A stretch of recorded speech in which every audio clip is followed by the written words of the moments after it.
ప్రభునందు ప్రియమైన శ్రోతలకు వందనములు. ఈ పోడ్కాస్ట్ కార్యక్రమం నాకు స్వాగతం.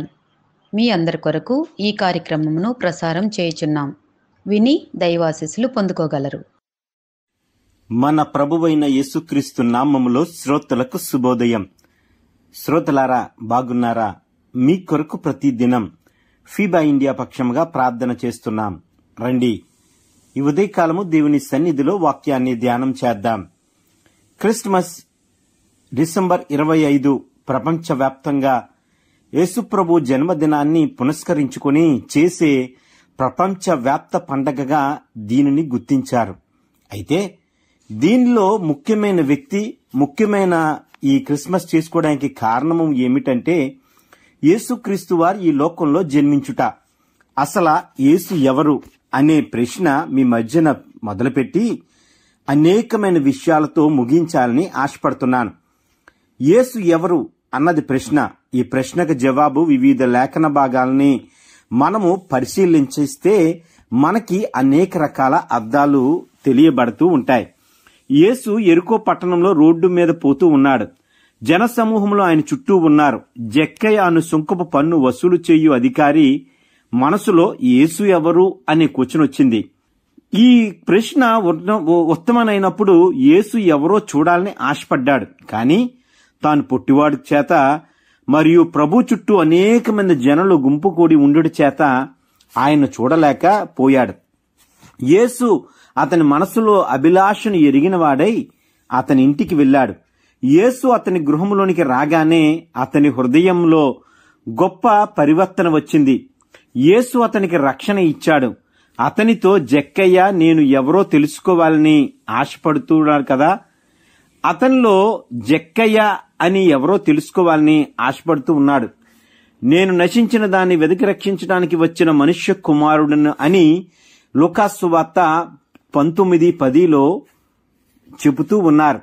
జక్కయ్య ప్రజల నుండి అన్యాయంగా అధిక పన్ను వసూలు చేసి ప్రభుత్వానికి కొంత కట్టి కొంత తన కొరకు దాచుకునేవాడు.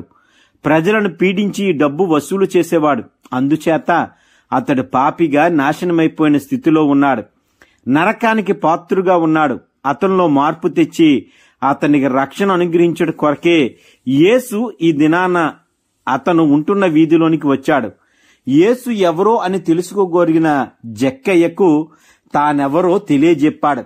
ఇది ఒక విషయం. రెండవది, అక్కడి నుండి ఆయన కపెర్నహూము పట్టణానికి వచ్చాడు. ఆ పట్టణంలో రోడ్డు మీద నడుస్తూ సుంకపు మెట్ల మీద కూర్చున్న మత్తయిని చూశాడు.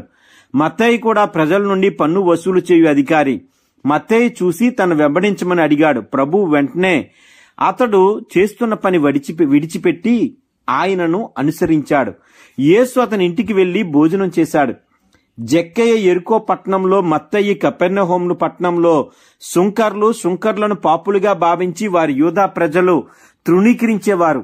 వారి ఇండ్లలో భోజనం చెయ్యరు, వారి చేతి నీళ్లు త్రాగరు, వారిని అంటరాని వారిగా చూసేవారు. అందుకే యేసు వారి ఇండ్లలో ప్రవేశించి వారి ఇంట భోజనం చేయుట చూచి యూదులు ఈయన యూదుడు, బోధకుడు, నీతిమంతుడు, పవిత్రుడు అయి ఉండి పాపులైన సుంకరుతో సహవాసం చేస్తున్నాడేమిటి అని తమలో తాము సనుగుకొన్నారు. అది విని యేసు వారితో చెప్పాడు, ఆరోగ్యవంతులకు వైద్యుడు అవసరం లేదు, కానీ రోగులకే కదా వైద్యుడు కావాలి.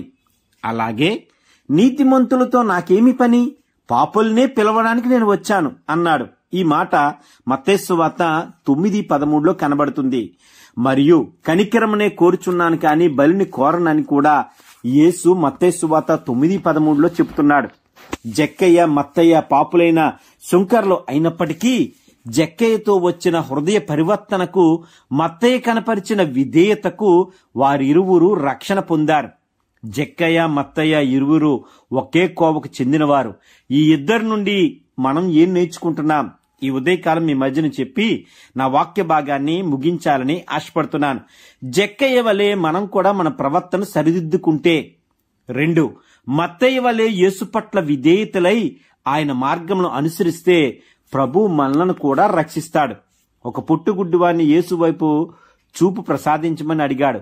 అది చూసిన పరిసయ్యులు పుట్టుగుడ్డు వాని కన్నులు ఎవరైనా తెరిచినట్టు లోకంలో పుట్టినది మొదలు ఇంతవరకు చూడలేదు యోహాను సువార్త 9:32లో ఈ మాట ఉంది. ఈ రోజున ఈ గుడ్డివాని కన్ను తెరిచిన ఈ యేసు ఎవరో అని వారిలో వారు విత్కరములు చేసుకుంటున్నారు. అది విని యేసు తానెవరో వారికి ఇలా చెప్పాడు. గొర్రెలకు జీవం నిచ్చువాడును, గొర్రెలకు మంచి కాపరిని, గొర్రెల కొరకు నా ప్రాణము పెట్టువాడును అన్నాడు. గొర్రెలంటే మనుషులే. యోహాను సువార్త 10:11లో ఈ మాటలు మనకు కనబడుతున్నాయి. ప్రియమైన వారలారా, మనము మన పాపములతో నశించిపోతుంటే యేసు మన కొరకు సిలువపై తన ప్రాణమును బలిగా ఇచ్చాడు, మనల్ని రక్షించాడు, మనకు మంచి కాపరిగా ఉన్నాడు. కనుక నిజమైన గొర్రెల కాపరి ఎలా ఉంటాడో మౌనంగా విధేయతో ఆయన్ను మనం అనుసరించాలని, ఆయన కూడా తన స్వరముకు విధేయులైన వారికి ఆయన ఇస్తాడని, మనకు రక్షణ తథ్యమని దేవుని మాట తెలియజేస్తుంది. అందుకే యేసు ప్రభు వారు ఈ లోకంలో జన్మించడానికి ముఖ్య కారణం ఆయన పాపులను రక్షించుటకు దివి నుండి భూమికి దిగి వచ్చిన దైవ కుమారుడని 1 తిమోతికి రాసిన పత్రిక 1:15లో మాట్లాడుతుంది. దేవుని పోలిక, దేవుని స్వరూపము కలిగి పరలోకముతో దేవునితో సమానుడిగా గొప్ప మహిమను కలిగి ఉన్నవాడు అంతటి మహాదైశ్వర్యమును విడిచిపెట్టి ఈ లోకములో మానవుడిగా జన్మించడానికి, దాసుడిగా రిక్తుడిగా ఆయన ఉండడానికి, పరలోకపు తండ్రికి విధేయుడై శిలువ మరణము పొందడానికి ఆయనే యేసు అంటున్నాడు. ఫిలిప్పీలకు రాసిన పత్రిక 2:6-8లో ఈ మాటలు చదువుతున్నాం.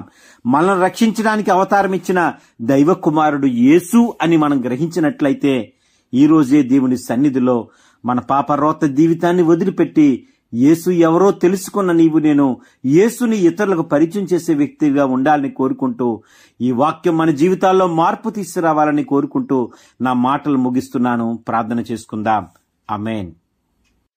ఈ కార్యక్రమమును గూర్చి మీ సలహాలు మరియు మీ ప్రార్థనా అవసరతల కొరకు మమ్మను సంప్రదించవలసిన మా ఫోన్ నంబర్ 9485585039 మరియు ఈమెయిల్ ఐడి info@fibaonline.org. మా ఫోన్ నంబర్ మరొకసారి 9480585039. Email ID info@fibaonline.org.